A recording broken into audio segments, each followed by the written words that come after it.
Mark here. I'm getting ready to do a review on this Whirlpool dishwasher, and I'm doing a test run on it right now before I slide it under the cabinet, make sure I don't have any leaks. But basically, there's a few things I want to go over first if you're getting one of these units for your house. If someone's coming in to install it, you're going to have to do a little research before that guy shows up, because what you're going to want to have is a perfect situation or they won't put it in for you.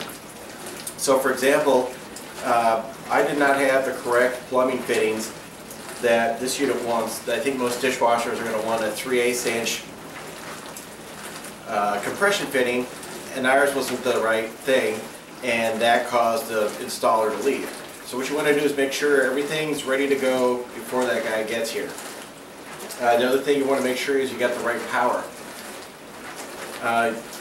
Get a hold of the owner's manual, read it online if you can't get it before you buy it. There's a few things that are required to install this that don't come with the unit. So you got to have the fitting that connects into the bottom of the dishwasher. You got to be able to make sure that the cord's going to plug into your house somewhere. You got some place to supply power to it. You also have the right hose fittings. So you got to make sure all those things are already here before the unit shows up, or that will delay the installation. And what I have today is the Whirlpool WDF560SAFM stainless steel front control dishwasher. This guy is actually pretty simple to install. It's got a couple of cool things with it. It actually has, unlike my old unit that I pulled out of here, it has wheels on the back that make it really easy to move. Now I actually had to remove the wheels because my cabinet is a little bit too low to fit it in with the wheels on. But once you take the wheels off, there are actually some really nice plastic slides on here that let you move the unit back and forth without scuffing up your nice hardwood floor. Also, dishwashers aren't very heavy, so they're pretty easy to maneuver. It's not a big deal at all. Let's get into some of the controls. I really like this front control a lot better than the old unit that I had, which was the dial kind, and it always felt like you were always like click, click, click, and then you would click like right past where you wanted it to start. This is much easier to use. There's basically 5 different wash cycles. One is sensor, which the unit is apparently smart enough to figure out the load size, how dirty your dishes are, how tough it is to get the stuff off of your dishes. But anyhow, it will use a variable amount of water based on what it senses your dirtiness is. So I'm going to give that a try. I haven't used that yet. Then there's heavy, which is if you know your stuff is really junked up, it's going to use the most water and it's going to run the longest time.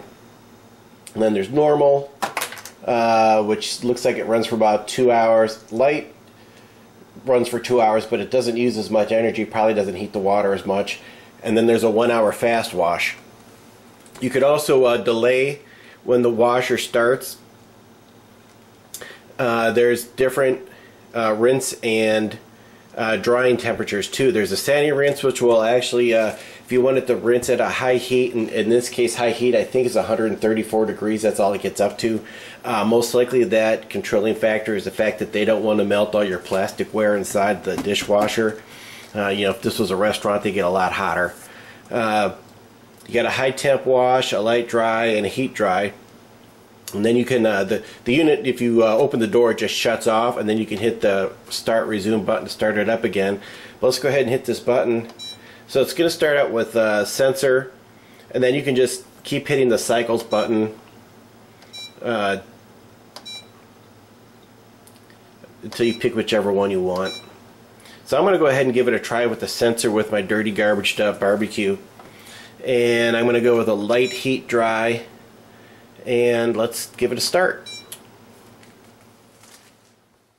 Alright, to test the dishwasher out, I'm going to put this bowl that's got a lot of pulled pork and barbecue residue in it into the dishwasher and see how it does. I would probably actually never put anything this coated in there, but I'm just putting it in there to see how she goes.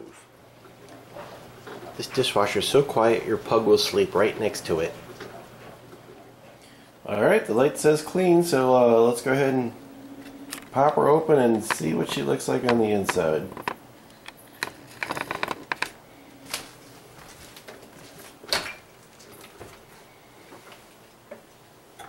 Steamy.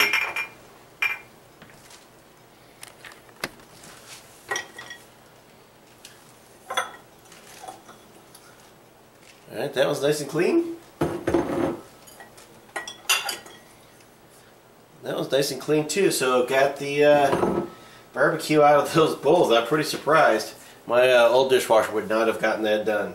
Anyhow, so far we've had this guy for about a week. It's been working out really good for us. It's pretty much similar layout to what our old dishwasher was. So you can fit a variety of things in there. Everything seems to fit pretty decent. Anyhow, I like this unit, and